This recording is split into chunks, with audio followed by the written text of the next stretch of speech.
Hello, hello! Köszöntök mindenkit a csatornán. Egy rendhagyó palacsinta fog készülni, nem hagyományos csicseri borsólisztből. A csicseri borsóról azt kell tudni, hogy fehérjében gazdag, ballasztanyagokban gazdag, gluténmentes és kevés kalóriát tartalmaz. Na most ezt a lisztet össze fogom keverni. Szerecsendió, mondjuk egy mokkás kanállal, egy pici só, egy kis petrezselyemlevél és egy teáskanál koriander. Ezt így a fűszereket ide gyönyörűen beleteszem, és fogok még használni, mert tojás nem lesz benne, lenmaglisztet 2 evőkanállal, így, és akkor ezt felöntöm hideg vízzel, így, egyelőre 3 decit öntök bele, és ezt 15 percig hagyom egy picikét, tehát hogy felvegye a nedvességet ez a tészta, és akkor jövök majd a folytatással hamarosan.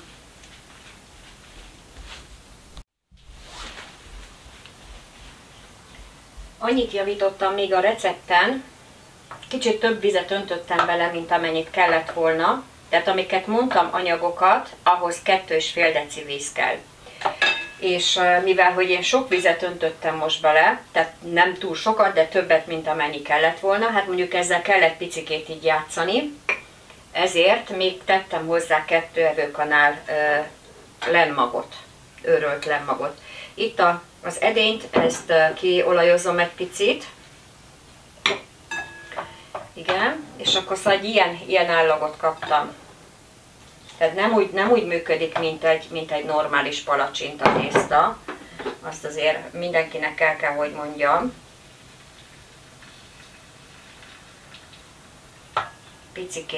Picikét sűrűbbre kell hagyni, mert akkor nem lehet megfordítani. Sőt, mi több lehetséges, hogy jobb, hogyha ilyen kis amerikai palacsinta-szerűre fogjuk meghagyni, de most megpróbálom ezt az egész nagy palacsintát, tehát a normál palacsintát kisütni, és hogyha ez így nem fog működni, mert egyébként ez egy ilyen nagyon ilyen puha tészta, tehát nem úgy működik, mint a normál tojásos palacsinta.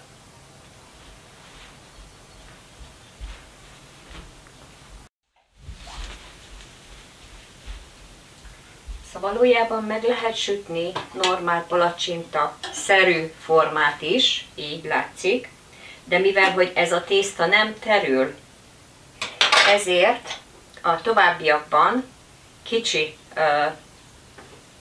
amerikai palacsinta formátumra fogom elkészíteni. És még amit nem mondtam, hogy menet közben azért tettem bele egy nagyon pici nátront, tehát szódabikarbonát, hogy jobban tudjon. Tehát akkor tulajdonképpen úgy csinálom, mint az amerikai palacsintát. Ilyen pici kis 3-at teszek ide bele, és akkor ez annyira terül, hogy amennyire szükséges. Így, és akkor közepes lángon, nem szabad nagyon gyorsan sütni. És akkor mindjárt jövök, hogyha kész lesz.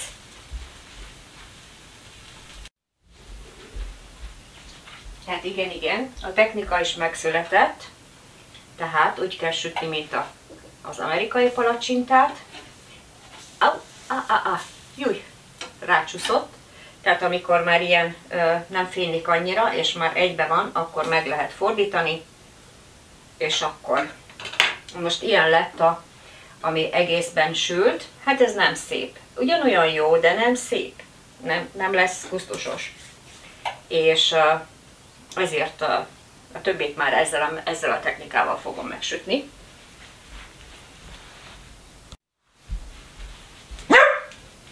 Nem kiabálsz! Nem kell neked kiabálni. Mindig kiabálsz. Tessék, maradj nyugodtan. Itt akkor már 3 darab el is készült. Lesz belőle azért egy pár. És akkor még ezt megmutatom, és akkor utána már csak a végeredménnyel fogok jönni.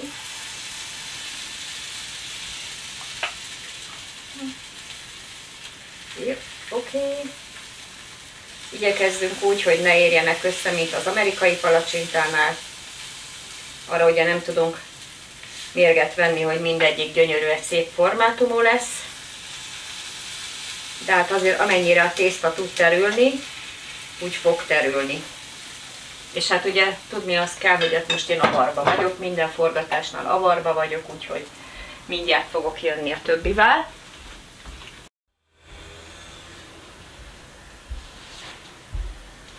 Szépen marad, marad, oké? Ül, szépen.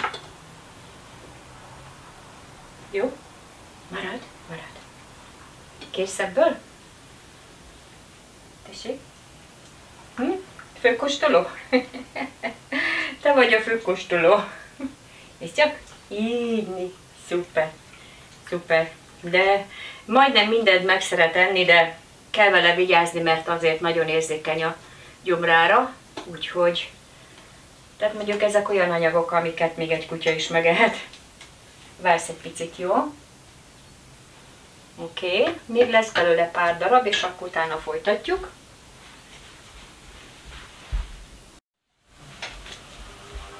Marad, marad, marad. Na, szóval ilyenek lettek, így néz ki. Nem kell nagyon sok színt adni neki, mert akkor az olaj nagyon sokat kell, hogy dolgozzon, és igazából az se jó, hogyha az olaj nagyon sokáig ég, vagy tehát magas hőmérsékleten kell dolgoznia. Tehát azért kell, hogy süljön. Azt úgy nem lehet, hogy nem sütöm. Most ez kivételesen repceolaj.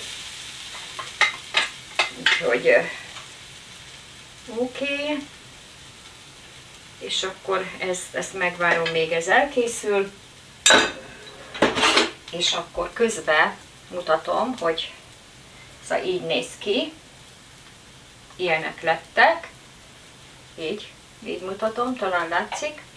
És akkor, hát amit készítek, tehát most nem ezt a hagyományos tálalást, ahogy az amerikai palacsintára jellemző, és az egyik felét meg fogom szórni kókuszcukorral, egy pár darabot kókuszcukorral, és a kókuszcukor tetejére teszek egy kis fahéjat, így,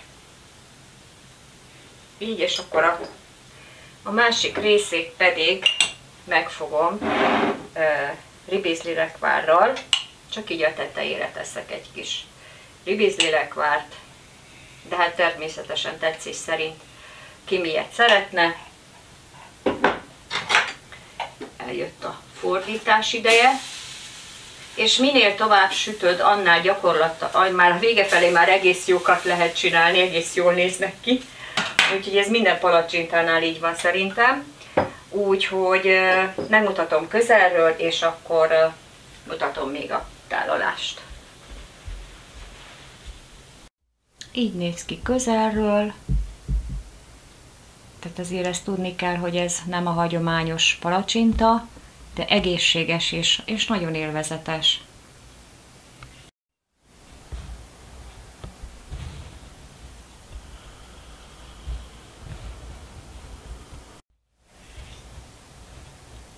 Köszönöm, hogy megnézted a videót.